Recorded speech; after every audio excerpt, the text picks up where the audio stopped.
البيعة.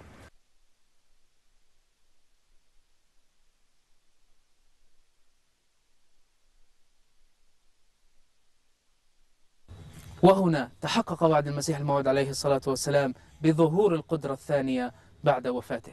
لقد أحضر الصحابة رضوان الله عليهم حبيبهم حضرة المسيح الموعود عليه الصلاة والسلام من الغرفة من بيت أم المؤمنين حيث وضع الجثمان. أحضروه بعد البيعة إلى مقام قريب من هنا. بين هذان القوسان وضع جثمان المسيح الموعود عليه الصلاة والسلام الطاهر، وقد صليت هنا صلاة الجنازة، وقد أمها المولوي نور الدين القرشي رضي الله عنه، الذي هو الخليفة الأول للمسيح الموعود عليه الصلاة والسلام. هنا صلى المؤمنون الجنازة على حبيبهم وعلى مطاعهم، وهذا المقام يذكر بتلك الحادثة العظيمة. هنا في هذا الموضع بعد أن تمت صلاة الجنازة حانت اللحظة العصيبة على نفوس المؤمنين، حانت لحظة مفارقة المحبين لحبيبهم ولمرشدهم ولهديهم إلى الله سبحانه وتعالى.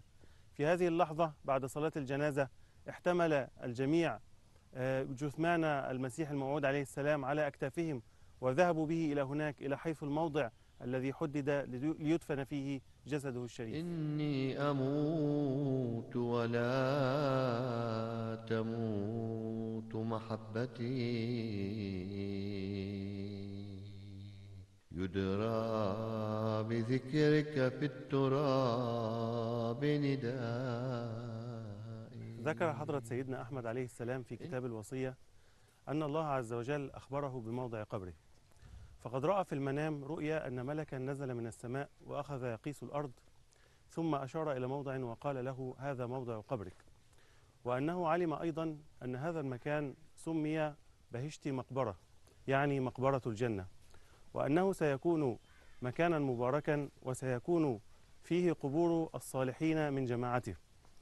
وبعد هذه الرؤيا فكر كثيرا حضرة سيدنا أحمد عليه السلام أن يشتري قطعة من الأرض لتكون محلا لتحقيق هذه الرؤيا، ولكن ارتفاع ثمن الأراضي الجيدة في تلك المنطقة حال دون ذلك، فاقترح حضرته أن يخصص جزءا من أملاكه في المكان المجاور لحديقته، ويجعله هذا هو المكان المخصص لتلك المقبرة، ودعا الله عز وجل له بالبركة، وأن يجعله هو مقبرة الجنة، وأن يكون محل راحة لأصفياء القلوب من جماعته الذين قدموا دينهم بصدق على دنياهم وكانوا لله تعالى، وتركوا متاع الدنيا خلف ظهورهم، وأحدثوا في أنفسهم تغييرا طيبا، وقدموا للدنيا أروع نموذج للصدق والوفاء كما فعل أصحاب الحبيب محمد صلى الله عليه وسلم.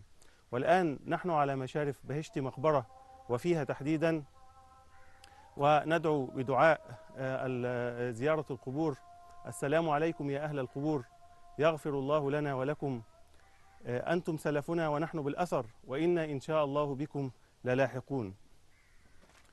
هنا في هذه البقعة المباركة وري جسد حضرته الشريف في التراب. هنا كما كتب على هذا الشاهد مزار مبارك حضرة أقدس ميرزا غلام أحمد صاحب قدياني، مسيح موعود ومهدي مسعود، عليه وعلى مطاعه محمد الصلاة والسلام.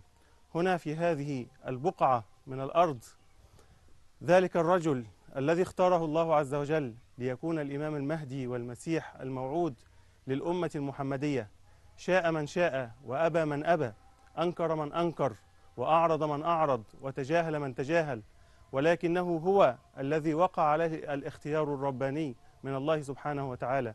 هنا المحب الصادق والغلام العاشق لسيده وسيدنا الحبيب محمد صلى الله عليه وسلم.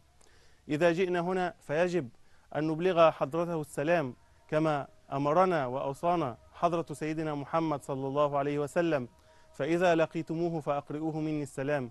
إنا نقرئك السلام، سلام حضرة سيدنا محمد صلى الله عليه وسلم، ونقول إن في هذا المكان لم يسدل الستار على حياة ذلك الشخص العظيم، وإنما بدأت رحلة طويلة لأتباعه الصادقين المخلصين لينشروا دين الإسلام في الأرض كلها، وليكونوا هم حملة تجديد الدين، وليحققوا بصدق نبوءة القرآن الكريم وقول الله عز وجل ليظهره على الدين كله. نسأل الله عز وجل أن نكون أوفياء له ببيعته، وأن نكون من الصادقين، وأن نلقاه وسيده محمد صلى الله عليه وسلم على الحوض يوم القيامة ويسقينا شربة هنيئة من يده لا نظمأ بعدها أبدا. اللهم آمين. إني